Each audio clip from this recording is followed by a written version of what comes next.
I think I can get some other instruments on here.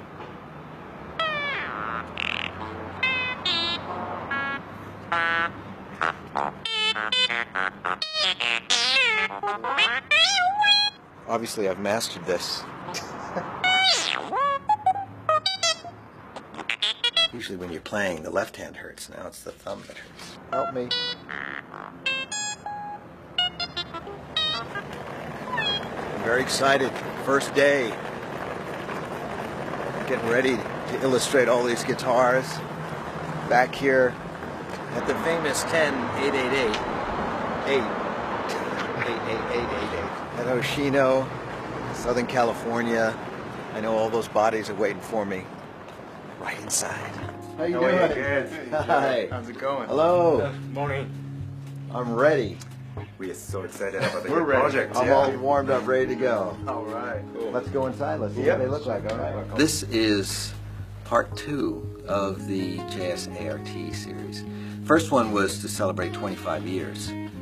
The first run was so successful that it seemed like a great idea to expand the concept and to go with a different color body. So we're using white bodies this time. Working with these bodies because the JS bodies undulate, you know, they're radiused. There are issues you have to deal with that you have to turn into really cool possibilities for distorting the artwork so you get kind of a 3D thing. And I think the white base, the white body really helps us with that. It should create something a lot more lively, I think, a lot more 3D. So I'm excited about that. But this time it just feels like 3 times the energy, so I'm psyched about it.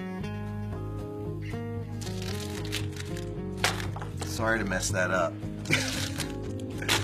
To tell you the truth, these characters, I think, started with a little bit of just self-portrait, but not based on what I really look like, but what I felt like. And this goes way back when I was down here, actually. I was staying in Hollywood working on the Extremist record, and I started to do a lot of sketching after spending hours in the studio back at the hotel room, and I realized I was drawing the way that I felt. And of course I'd come back from playing all day and my hands would feel completely burnt out, you know, just aching, fingertips on fire, that kind of thing.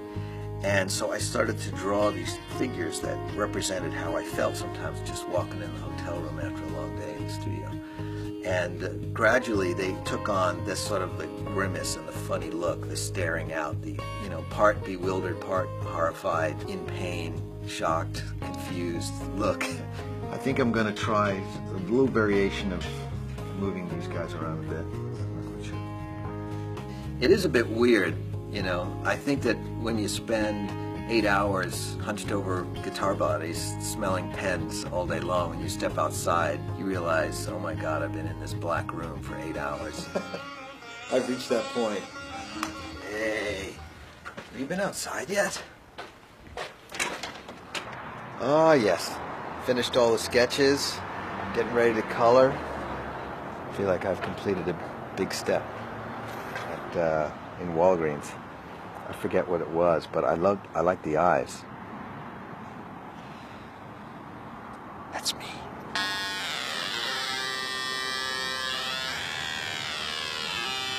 Welcome to Ibanez, featuring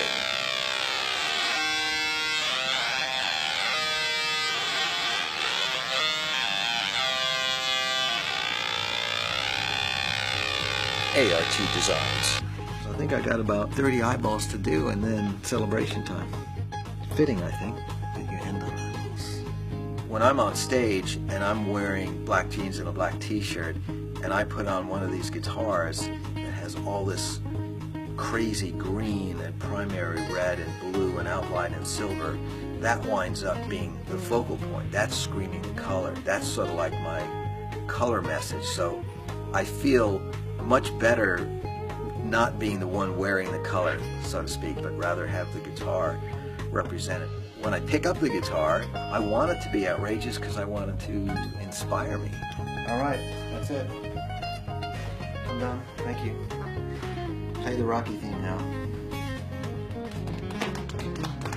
And thank you all. Well, once again, this has been a remarkable experience. It's been really cathartic. I didn't think it was going to be that crazy. Yahoo! It is done. The last signature. Fitting guitar. From crazy color to black and white. That's great. 76 bodies, I think, eventually showed up, so I mean, it's amazing. I think they all turned out really crazy, which is great. That's what I was hoping for. Just go crazy, take the concept and just blow it out, take it a couple of steps further. I'm exhausted. My eyes are totally burnt out, but it feels great. It's like the kind of exhaustion that you really love because you know you've done something. And not only are these things cool to look at, but people are going to play them around the world, and that really excites me. They're going to live on for a long time. They're going to be on stages in front of people. They'll be hanging out in people's houses, and of course I hope to grab a few of these myself and bring them out on tour. So once again, the guys at Ibanez have been fantastic, giving me this opportunity to do it and providing me with everything so that I could pull it off. So it's been really great. It's been a fantastic experience.